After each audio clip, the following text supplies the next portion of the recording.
বারুইপুর কাণ্ডে এনকাউন্টার, নিহত প্রভাসী মূল অভিযুক্ত। এনকাউন্টারে নিহত প্রভাস মূল অভিযুক্ত বলে দাবি পুলিশের। ঘটনার দিন এই প্রভাসী নাবালিকাকে নিয়ে আসে, তারপর আটকে রেখে ধর্ষণ ও খুন করে। এই প্রভাসী নাবালিকার দেহ পুকুরে ফেলেছিল বলে দাবি পুলিশের। অপরাধের পাণ্ডা প্রভাস মণ্ডল, সঙ্গে ছিল 3 জন, এমনটা দাবি পুলিশের।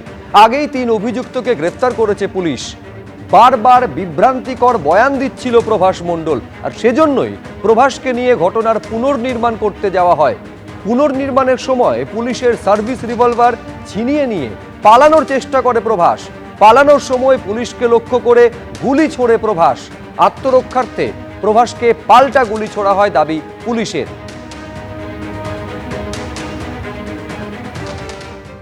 রাত 12:10 অভিযুক্ত প্রভাস মণ্ডলকে নিয়ে ঠিক যেখান থেকে নাবালিকার মৃতদেহ উদ্ধার হয়েছিল সেখানে এসে পৌঁছায় তদন্তকারীরা। তারা এখানে পুনর্নির্মাণের প্রক্রিয়া করবেন বলে এসেছিলেন, কিন্তু এই ঘুটঘুটে অন্ধকার, অন্যদিকে ঝমঝমিয়ে বৃষ্টি, আর এই যে পথ দেখা যাচ্ছে অত্যন্ত দুর্গম, জল জমে রয়েছে, সেই জায়গা দিয়ে যখন তাকে নিয়ে যাওয়া হচ্ছিল তখনই সে এক পুলিশ কর্মীর সার্ভিস রিভলভার সেখান থেকে সে এক প্রকার বলা যায় যে ছিনতাই করে এবং পুলিশকে লক্ষ্য করে সে গুলি চালায়। এবং এখান দিয়ে পালিয়ে যাওয়ার সময় পুলিশ প্রথমে তাকে ধাওয়া করে, ধরতে না পারলে পাল্টা গুলি চালানো হয়।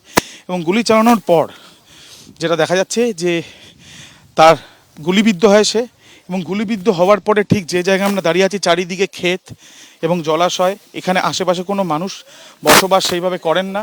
আর এই জায়গাটা, যেই জায়গাতে আমরা দাঁড়িয়ে আছি সেই জায়গা সম্পূর্ণভাবে ঘিরে রাখা হয়েছে পুলিশের তরফ থেকে। আর এখানেই গুলি খেয়ে বা গুলিবিদ্ধ হয়ে প্রভাস মণ্ডল এখানে লুটিয়ে পড়ে।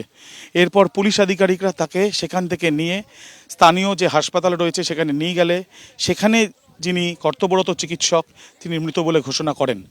ইতিমধ্যে পুলিশ আধিকারিকদের তরফ থেকে প্রভাসের পরিবারের সদস্যদেরকেও যোগাযোগ করা হয়েছে এবং বিষয়টি জানানো হয়েছে। এই ঘটনার পর ময়নাতদন্ত হবে এনকাউন্টারে মৃত্যু হওয়া এই অভিযুক্ত প্রভাস মণ্ডলের। যে জায়গায় আমরা দাঁড়িয়ে রয়েছি সূর্যপুর স্টেশন থেকে প্রায় 60 মিটার দূরত্বে একটি জঙ্গলের অঞ্চল। তার যে সরু রাস্তা বা সংকীর্ণ পথ, সেখান দিয়ে হেঁটে আসলেই এই একের পর এক ক্ষেত এবং কিছুটা দূরে চলে গেলে বড় বড় গাছ, জঙ্গলের অঞ্চল।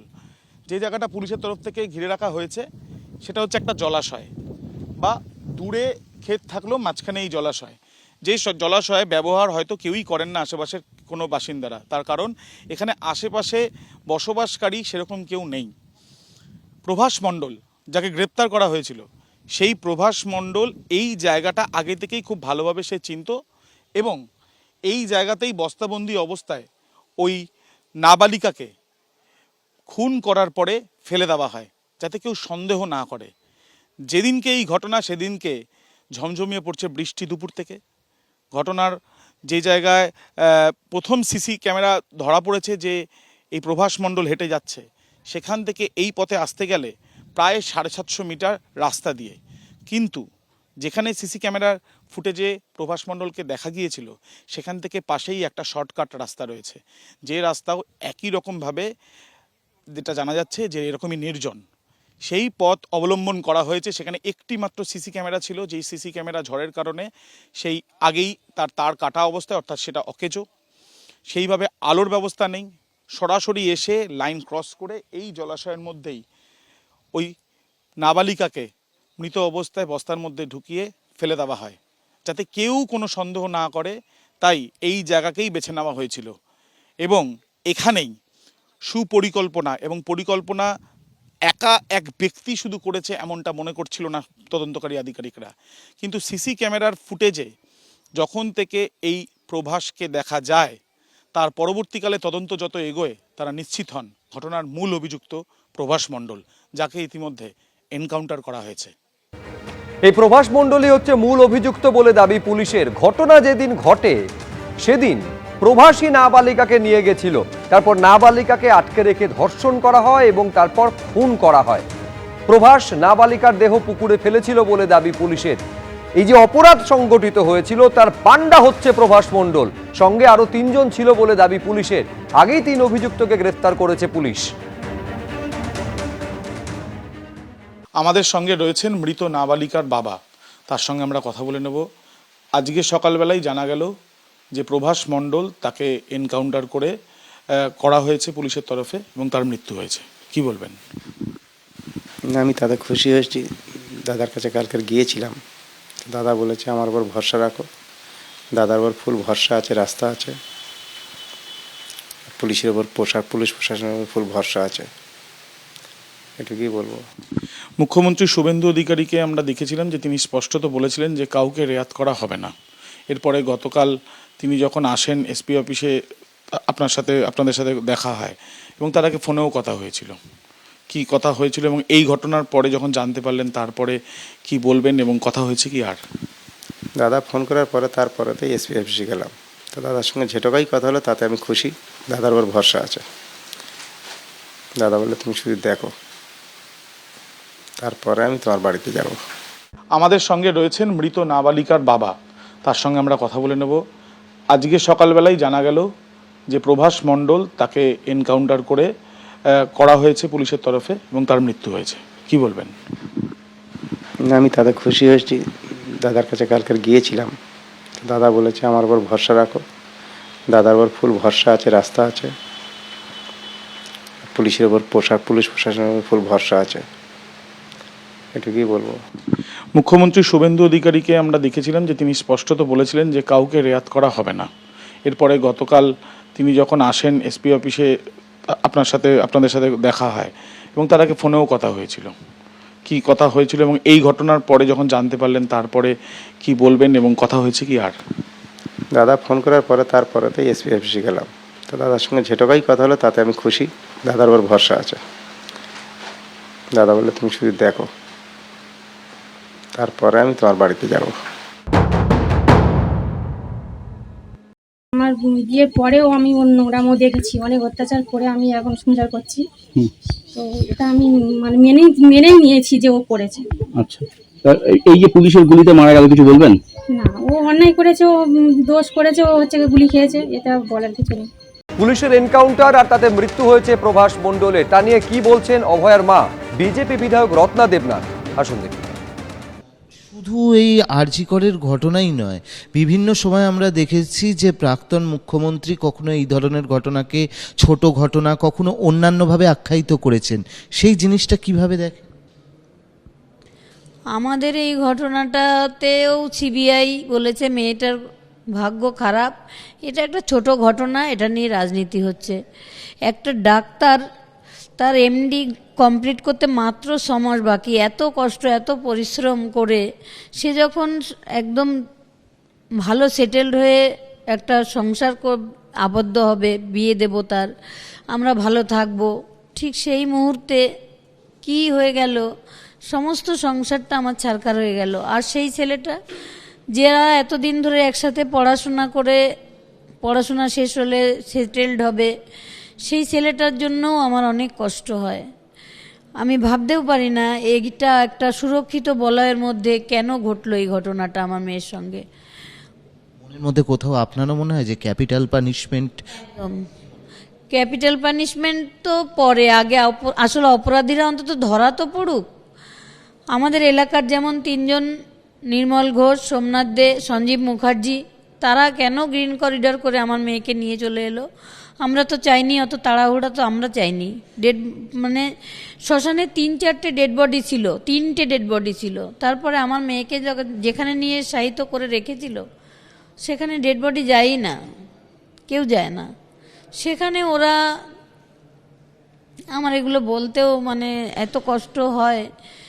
চুল্লিতে ওরা ঢুকিয়ে দিতে পারলেই বেঁচে যায়। আমরা হসপিটালেও দেখেছি যে কোনোভাবে ওকে সরিয়ে দিতে পারলেই বেঁচে যায়, যেন কুকুর বেড়াল মরে রয়েছে, কেউ একটা করে ডাক্তারই মনে করেনি। বারুইপুরে যে ঘটনা ঘটেছে একেবারে পুলিশের এনকাউন্টার, তাতে মূল অভিযুক্তের মৃত্যু, তা নিয়ে শাসক থেকে শুরু করে বিরোধী কে কি বলছেন দেখবো একবার।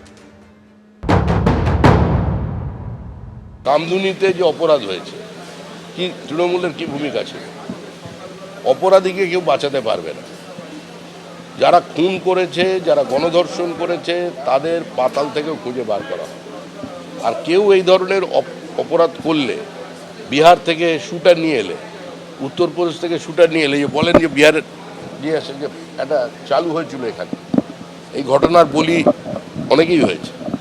নির্বাচনের পরেও আমরা 3 জন আমাদের কর্মীকে হারিয়েছি, তৃণমূল খুন করেছে। কিন্তু তৃণমূলের কোনো কাউন্সিলর, বিধায়ক, সাংসদ এখনো পর্যন্ত আক্রান্ত হয়নি, সুস্থ আছে। আমরা চাইলে পরিস্থিতি অন্যরকম হতে পারতো, এবং চাইলে তখন পরিস্থিতি অন্যরকম করে দেওয়া যেতে পারে, সেটা মানুষও বোঝে, তৃণমূলও বোঝে। কিন্তু আমরা সে পথে হাঁটিনি। ওই পথটা কোনো সুস্থ রাজনীতির পথ নয়। কিন্তু অপরাধীদের স্থান হয় জেলের ভেতরে, আর না হলে আকাশের ওপরে। ইউপি 2.0, আমরা এতদিন শুনতাম ইউপি হচ্ছে এনকাউন্টার রাজ, ঠকতো সরকার। আজকে বাংলায় এই প্রথম এনকাউন্টার আমরা দেখলাম, এবং বিজেপি, আমার আশ্চর্য লাগছে, তারা বলছে এটা দৈব বিচার। আমি যতদূর জানি ভারতবর্ষের মানুষ, বাংলার মানুষ, আমরা এখনো একটা দেশে বাস করি যেটা সাংবিধানিক আচারে চলে, যেটার সংবিধান হচ্ছে সুপ্রিম রুল বুক। আমরা তো ভগবদ্গীতা, বাইবেল, কুরআনের বিচারে চলি না, আমরা তো কনস্টিটিউশনে চলি, এবং আমরা বিএনএস, বিএনএসএস, আইপিসি, সিআরপিসি যেটা ছিল সেই বিচার ব্যবস্থা, সেই ন্যায় ব্যবস্থায় চলি। সেইখানে দাঁড়িয়ে বাংলার মানুষকে যদি কোনো পার্টি, কোনো সরকার বলে যে তারা দৈব বিচার হচ্ছে, এর থেকে বড় লজ্জাজনক জিনিস হতে পারে না। তৃণমূল কি এই ধরনের অত্যাচারকে সমর্থন করছে? অবশ্য এটাতে আমাদের খুব একটা কোয়েশ্চেন নেই, কারণ 15 বছর ধরে তো তৃণমূল আপনারা এটাই সমর্থন করেছেন। যাদের ধর্ষণ হয়েছে, আমাদের মহিলাদের, তাদেরকে অপমান করা হয়েছে, আমাদের ক্যারেক্টার নিয়ে কাটাছেঁড়া করা হয়েছে, 8টার পর বেরোনো যাবে না, সর্দি কাশির মতো ধর্ষণও একটা জিনিস, রেট বেঁধে দেওয়া হয়েছে, অপমান করা হয়েছে। আপনারা যে এই কথাটা বলবেন এটাই তো স্বাভাবিক, কিন্তু বাংলার মানুষের জবাব দেবে। কেউ ধর্ষণ করেছে, তাকে ধরা হয়েছে, তাকে ক্রাইম সিনকে দেখাবার জন্য যখন তাকে নিয়ে যাওয়া হচ্ছে, সে চালাকি করে পালাবার চেষ্টা করছে, তখন তাকে মারা হচ্ছে। যারা এই ধরনের ভাবছেন যে পার পেয়ে যাবেন, কেউ জানতে পারবে না, আপনাদের কেউ সাহায্য করতে পারবে না, কেউ বাঁচাতে পারবে না, এইটুকু আপনাকে বলে দিচ্ছি। পুলিশের রিভলভার কেড়ে নিচ্ছেন, সেখানে পুলিশ একা নেই, পুলিশের সঙ্গে অনেক পুলিশ আছে যারা সেই ঘটনাটা পরিদর্শন করতে যাচ্ছে, সেটাকে রিকনস্ট্রাক্ট করতে যাবে, অর্থাৎ কেমন করে ঘটনা ঘটেছিল তার তদন্ত করতে যাচ্ছে। সেখানে এক ভ্যানওয়ালা আছে, চুল্লুখোর, মাদকখোর, যে ধর্ষণ করে খুন করেছে, সে রিভলভার কেড়ে নিল, আবার গুলিও চালালো, পালাতেও গেল, পুলিশে গুলি করতে হলো। পুলিশ কোথায় আমাদের? অথচ সেই লোকটাকে খালি হাতে একটা যুবক দেখছি টিভিতে ধরে নিয়ে যাচ্ছে থানাতে। বলুন, সে স্বীকার করছে মারের আগেই। তাহলে আজকে পশ্চিমবঙ্গের পুলিশটা কোথায় আছে বলুন আমাকে? এই পুলিশ দিয়ে কী করে পশ্চিমবঙ্গের আইন শৃঙ্খলা রক্ষা হবে, এটা আমার কাছে একটা বড় প্রশ্ন। এখন মুখ্যমন্ত্রী আসছেন, মুখ্যমন্ত্রী বলছেন, মুখ্যমন্ত্রীর কথায় এলাকার মানুষ খুশি হচ্ছে, মুখ্যমন্ত্রীর কথাতে এলাকার মানুষ ভরসা রাখছে, এটা খুব ভালো কথা। কিন্তু পাশাপাশি আজকের পুলিশ, সেই পুলিশের দুরবস্থাটা কিন্তু চোখে আঙ্গুল দিয়ে দেখিয়ে দিল। দেখুন, এটা তো অ্যাডমিনিস্ট্রেটিভ ব্যাপার।